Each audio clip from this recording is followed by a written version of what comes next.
Hey guys, this is James. And this is Denny from TeaDB bringing you guys episode 196.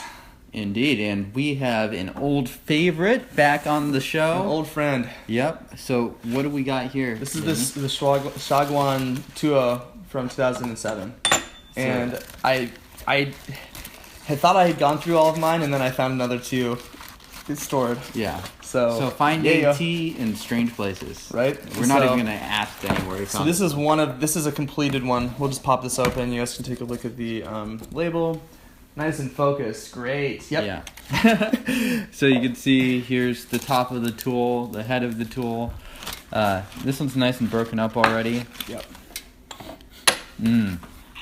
And have you been drinking this again, Denny? I have been. So Back in the rotation. It's gotten just easier and easier to break up as the years have gone by, and this is basically 10 years old now, not quite. Wow, yeah. So it's been a while, this has just been a great tea forever. Looking at this was produced in 2007, January oh my god, 22nd. That's almost exactly 10 almost years exactly old. a year, or 10, yeah, 10 years, that's crazy.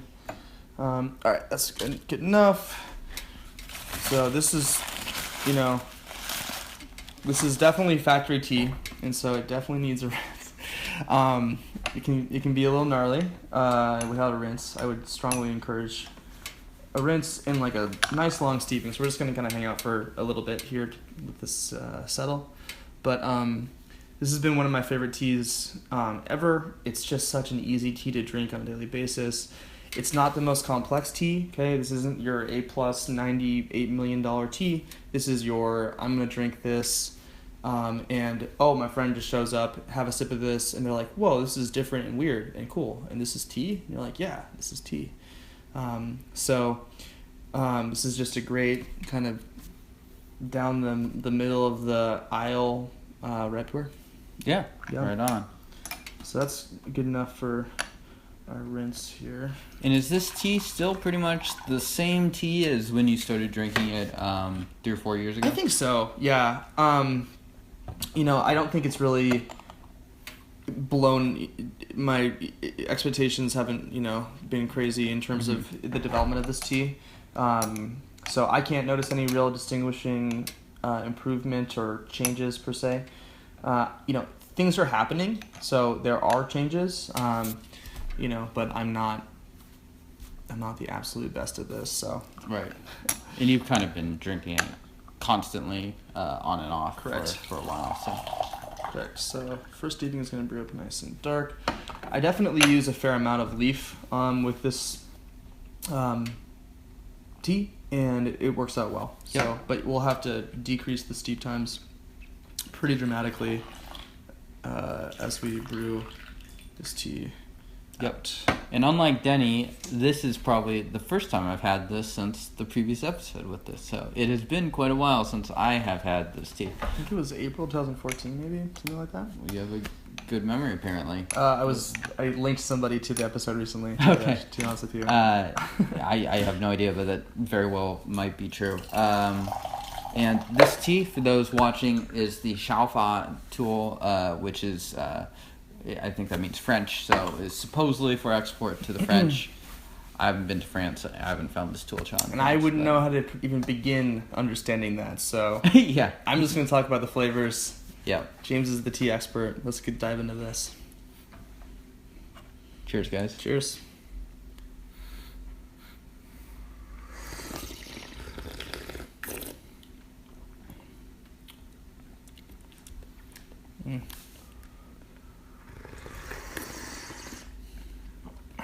Definitely some vanilla cream. Getting some wood as well. Yep, it's a very woody tea, and it does have that sort of creaminess. The brandy cherryness is going to pop out eventually, but right now I'm getting creaminess, a little bit of sort of some chocolatey bitterness, but not from the bitter, reminiscent of bitter flavors, but not really bitter itself. I just teed myself. It happens. We've all been... Getting a little too close to that Xiaguan. Yeah, I was going to make a really crass joke, but I'm not going to. Trying to be responsible. No, we are responsible. Yeah. We're going to keep on drinking this, brew this out quite a bit. So there. Cheers.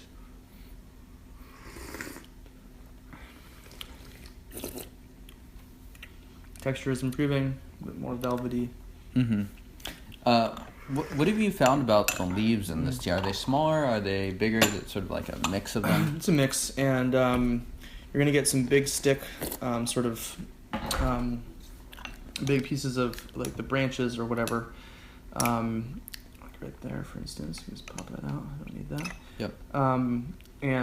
But the actual leaves themselves, I'd say probably medium. Okay. They're not big leaves by any stretch of the imagination, but they're not tiny either. It's not like it's been a white tea that's been pressed or something like that. Yeah, it has a really nice texture, I'd say. It's a well-blended tea, so getting some of that. I'd say the viscosity is probably about medium or so. Nothing huge, but nothing but sufficient for sure. Yeah, and I'm using a lot of leaf than I probably would typically. So I'm going to definitely try to flash these, meaning that we're going to get hopefully not quite as strong of a flavor profile coming out as quickly. It's got a nice aroma as well, medicinal in there. Changed a little bit, the aroma. Mm-hmm. Yeah, and so this is going to evolve into a more fruity tea as we brew it out. Mm-hmm. But for now we're getting kind of those like creamy, vanilla, chocolatey, a little bit of bitterness, but and very ripe Pu'erh wood vibes going on for sure. Not terribly sweet yet either. Yeah. All right, cheers, guys. Cheers.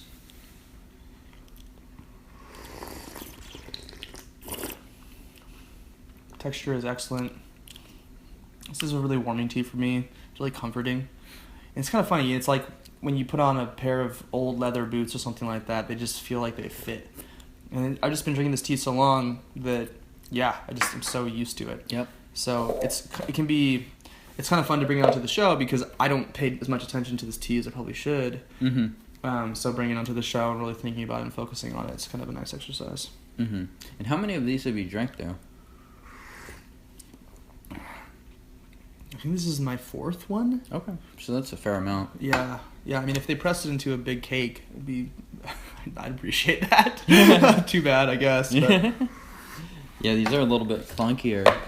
So if you're trying to store a whole lot of tea, so and make it really condensed, so your significant other doesn't find out, then I'd recommend against these sorts of shapes, and recommend more towards compressed cakes. Yeah, but if you're a tea producer, the 2.0 is an excellent shape because it kind of perfectly takes up more volume than it should for being a pressed tea.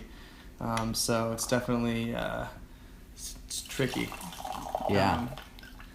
All right. Ooh, that color change. It's like a very vivid dark red. Yeah, exactly. Really pretty color, amber, actually. as opposed to a little bit more orange. Curious to try that. Cheers. Guys.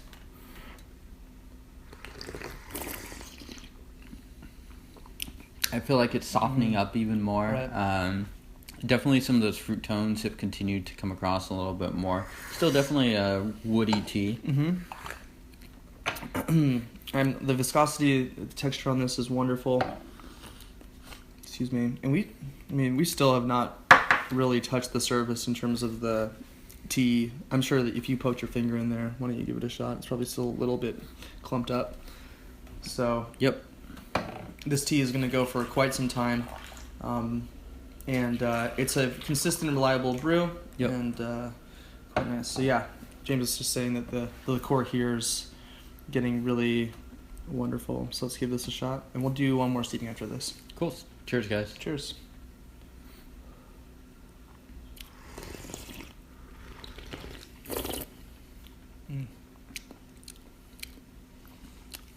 It's interesting. It's almost like it's losing a little bit of that like really viscous mouthfeel, which almost brings the sensation of a crisper tea. But it still has all this like really like deep flavor in it. Yep. Some of the more delicate flavors, like those fruit tones, are coming out a little bit more. It has a really nice mouthfeel that kind of reminds me a little bit of some white teas and black teas, sort of like a silk texture. Yeah, absolutely. This is great. I'm going to go ahead and let this steeping hang out for just another second longer than I had to start to begin to extend the steeping time. Yep. What I could have also done was flash steeped with boiling water, had it being reboiled. But even just that little bit of extra time there is really keeping the liqueur nice and dark. And so this will kind of fade slowly. It's not one of those like abrupt, it's over teas. And that's one of the nice things about these white Xiaguans as opposed to using clay or something, especially when you're filling out a tea, is that you can just sort of like shift the lid down slightly, and then you can take a look at what color you're looking at, right. And you'll have a good gauge at potential gauge at how strong the brew you're going to get is. Absolutely right. You know, it's a great point. I don't know if we actually have that in our Xiaguan Basics video, but if you guys haven't checked that out, check it out. It's our most popular video. Wow. It is. Really? I think we have like 10,000 views on there. I assume that it was like some random obscure Pu'erh that no one can buy. Weird, no one Googles that stuff. Yeah.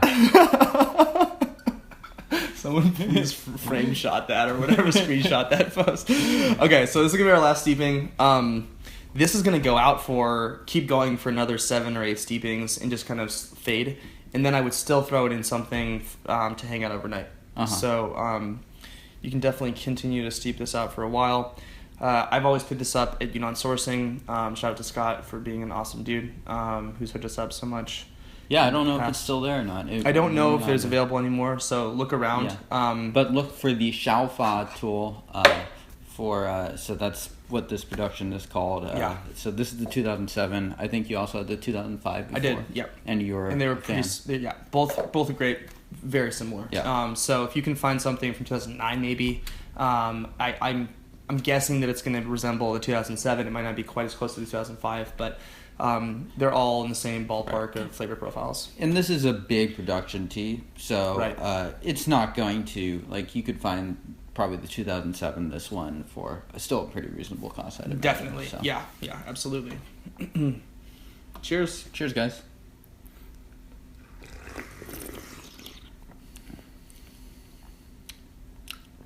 It's really starting to experience, I'm starting to really experience that cherry sweetness now too. So. Yeah, and a lot of those tones that were there in the beginning are still there.